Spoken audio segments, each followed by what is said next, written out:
The movie unfolds with Henry stepping into the realm of education, poised to embark on his inaugural day as a teacher at a school he had long aspired to join. Upon his arrival, the scene that greeted him was nothing short of a dramatic spectacle. The school principal locked in a tense exchange with a formidable figure, the Minister of Education. In a brisk and assertive manner, the minister demanded the immediate resignation of the beleaguered principal. The reason? A precipitous decline in the school's fortunes over the past 3 years. Impatiently cutting through the bureaucratic niceties, the minister implored, "We need consensus builders, not time wasters." Fury brimming, the headmaster, a picture of resistance, ushered the minister out, staunchly refusing to relinquish his coveted position. Unbeknownst to this unfolding drama, Henry navigated through the corridors of power, reporting his temporary tenure as a substitute teacher to the headmaster's mother, who held a position of influence. Entering his classroom, Henry brimmed with enthusiasm, ready to impart knowledge. Alas, his optimism was met with a less than enthusiastic reception from the majority of his students, whose attitudes left him distinctly irked. Unfazed, Henry, with a quiet resolve, set the tone for his classroom. "The S in silent means you're gay, Marcus." "Shut up," he declared, cutting through the disruptive murmurs. Undeterred, he laid down a simple rule. Those willing to learn were welcome to stay, while dissenters were free to leave. One student, spurred by defiance, opted for departure after receiving Henry's instructions. In response, Henry issued a challenging task to the remaining students: write an essay expressing hopes for their parents after they die. Yet the classroom wasn't devoid of dissenters, as some students returned to their rebellious ways, hurling harsh words at their new instructor. With a measured calm, Henry retorted with a few intimidating sentences, setting the stage for an unconventional journey of education and authority in a school marred by dissent and discord. The narrative of Henry's tenure as a substitute teacher was poised for an intriguing chapter, where battles of wills and clashes of personalities would unfold in the pursuit of knowledge. As the final bell chimed, signaling the end of class, Henry ensured the unruly student found his way back to his seat. The echoes of the disruptive incident lingered, and it wasn't long before Meredith, a curious girl in the class, approached Henry with questions about the earlier confrontation. Meredith inquired why Henry hadn't expelled the disrespectful student, to which Henry calmly replied that the harsh words, in the grand scheme, held little significance. He saw them as an opportunity, a teachable moment that could serve as an example for other students in the future. Exiting the classroom, Henry stumbled upon a poignant scene. A student and his parents were desperately seeking a medicine from a teacher named Sarah, intended to remove the student from the school. The complex dynamics of the educational institution unfolded before him, revealing a darker underbelly. Later that evening, Henry's plans took an unexpected turn when he received a call from the hospital. His presence was urgently requested to calm his agitated grandfather. Arriving at the hospital, Henry found his grandfather distressed, and after soothing him, he took issue with the care provided by a nurse. Assertively, he demanded better treatment for his grandfather, warning against any recurrence. On his way home, Henry encountered Erica, a teenage girl with a troubled past, seeking employment. The exchange turned confrontational, with Erica questioning why Henry hadn't intervened when she faced violence. Despite her plea, Henry politely declined her offer, leaving her at the school. However, Henry's journey didn't end there. Confronted again by the pervasive bad behavior of students at the school, including mistreatment of teachers and abuse of innocent animals, he faced an uphill battle. The evening brought him back to his grandfather's side, witnessing the deteriorating condition caused by past trauma, manifesting as hallucinations affecting both physical and mental health. As if fate had a plan, Erica reappeared, this time demanding money for food. Torn but compassionate, Henry made a decision. Despite the heavy burden on his heart, he took Erica to his home, tended to her wounds, and offered her sustenance. In an unexpected turn, he allowed Erica to stay in his house, a gesture of compassion in the face of a myriad of challenges at the school where he sought to impart knowledge. Henry found himself taken aback when Erica unexpectedly brought a patient to his doorstep. The ensuing moments were punctuated by a solemn promise from Erica that she wouldn't repeat such actions. Regret hung in the air, but Henry, ever understanding, dismissed the need for a vow. He insisted that Erica was free to make her own choices, just not within the confines of his home. At Meredith's place, a different kind of discord unfolded. Henry faced a scolding from his grandfather, who disapproved of the dark and anxiety-inducing art often created by Meredith. The rebuke left Meredith in tears, feeling misunderstood by her grandfather. Meanwhile, back at Henry's residence, he played the role of caretaker, doling out vitamins to Erica and arranging a medical test for her well-being. The passage of time saw Henry's classroom becoming a more comfortable space. However, unlike other classes, post-lesson discussions took a turn during a teachers' meeting. The impending national exam became a topic of conversation, marred by insults toward their own school. The teachers, unable to stomach the disrespect, collectively left the meeting room. That evening, Sarah extended an invitation to Henry for dinner at a restaurant. Little did he know that Erica had prepared a special dinner for the two of them at that very establishment. Despite his lack of interest in Sarah's verbose storytelling, Henry indulged her during the dinner.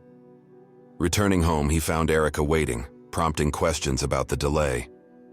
Casually, Henry mentioned his outing with a woman, inciting a tinge of jealousy in Erica. Unperturbed, Henry asserted his autonomy, emphasizing that he owed nothing to Erica and was free to live as he pleased. Yet, amidst this complexity, Henry couldn't hide the happiness upon seeing the dishes prepared by Erica and expressed gratitude for the pleasant memories. In the broader context, the teachers at the school seemed entangled in their own set of problems. On Erica's days off, she took on the role of a chef, cooking breakfast for Henry and heading to the hospital for medical tests. As Henry watched the blood being drawn, memories of his childhood resurfaced, lingering even after leaving the hospital. The tapestry of Henry's life continued to weave together, each thread contributing to a story where relationships, challenges, and memories intermingled in unexpected ways. Henry and Erica ventured to a shop for a shopping excursion, a shared endeavor that saw them exchanging gifts as mementos, tokens of their growing affection. The following day at school, the teachers found themselves consumed by worries that had lingered in their imagination. Unfortunately, their apprehensions materialized when a teacher officially retired from the school. Tensions escalated further as a counseling guidance teacher, fed up with the immature behavior of students, lashed out, expressing frustration. In the wake of these professional challenges, both Henry and the counseling guidance teacher found solace in tears, each grappling with their unique set of problems. After school, Henry, faithful to his routine, visited the hospital only to discover Erica attending to his grandfather. She shared that the grandfather's condition had stabilized, expressing regret for not divulging this information earlier. Henry, touched by Erica's care, extended his gratitude and, with a conversation, granted his grandfather the freedom to leave the hospital whenever he felt ready. In an attempt to lighten the atmosphere, Henry took Erica to the park, where they delved into the shadows of their pasts. Henry recounted a childhood marked by living with his mother and older brother, his father absent, having disappeared. The traumatic discovery of his mother's lifeless form, due to an overdose, left an indelible mark. The aftermath saw his grandfather grappling with a sense of loss and unwarranted guilt. As the day unfolded, the poignant moments continued. After class, Meredith, one of Henry's students, presented him with a heartfelt gift and confessed her feelings, hopeful for reciprocation. However, Henry, with politeness and respect, declined Meredith's advances, much to the disappointment and sorrow of his students. The complex tapestry of emotions, relationships, and challenges continued to weave its intricate patterns in the lives of Henry, Erica, and those around them, creating a narrative that unfolded with unexpected twists and turns. In a moment of emotional turmoil, Meredith sought solace by hugging Henry, attempting to calm herself. However, the tranquility was abruptly shattered when Sarah appeared, inadvertently complicating the situation. Disturbed by the unfolding scene, Meredith left the two of them, leaving a perplexed Henry to ponder the implications of the encounter. Post-school, a wave of tragic news reached Henry, urging him to rush to the hospital. There, he confronted the harsh reality that his beloved grandfather had passed away. Regret and sadness overwhelmed him as he stared at the now empty bed that once cradled his grandfather's presence. Returning home, Henry, grappling with his grief, found solace in a bittersweet act of kindness. Unbeknownst to Erica, he prepared breakfast for her, an unwitting farewell gesture. Tears streaming down her cheeks, Erica, sensing an impending departure, pleaded with Henry not to leave her. Yet destiny had other plans. Soon after, representatives from an orphanage arrived to pick up Erica, spelling the end of their shared daily routines. Henry, despite the heaviness in his heart, made the difficult decision to let Erica go, believing she deserved a better life that he couldn't provide. In his own reckoning, he felt undeserving of being a positive force in her life. With a heavy heart, Henry declared that the day marked his last as a teacher in the classroom. Though the students grumbled in annoyance at his decision, the weight of professional obligations tethered them, rendering them powerless to change the course of events.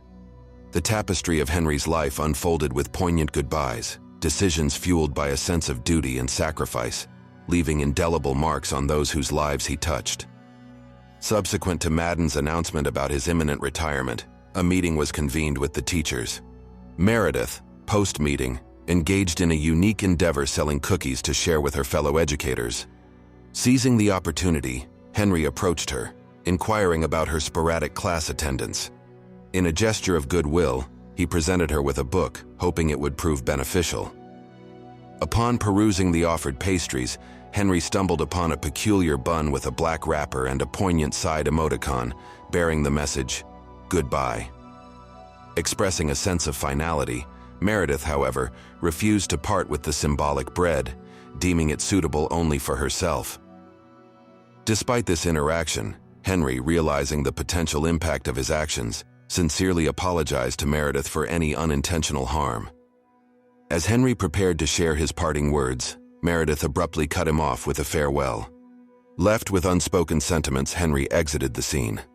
Unbeknownst to him, Meredith, in a harrowing turn of events, consumed the ominous black bread, ostensibly leading to her tragic demise. Days after Meredith's death, Henry sought solace by visiting Erica at the orphanage, attempting to alleviate his profound longing for her. In his reality, Erica held the key to easing every problem he faced. Returning to the classroom the next day, now a full-time teacher, Henry was met with enthusiastic welcomes from the students, even though the void left by Meredith's absence lingered. However, the seemingly welcoming scene masked a darker reality.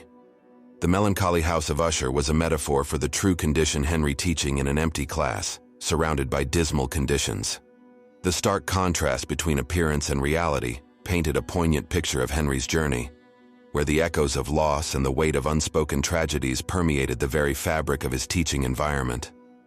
Concluding our exploration of the thought-provoking Detachment, which character's journey in Detachment resonated with you the most? How does the film address issues of detachment and connection in a societal context? Discuss in the comments and cast your vote in our poll, Moon Explorers. Which scene or moment from Detachment had the most profound impact on you?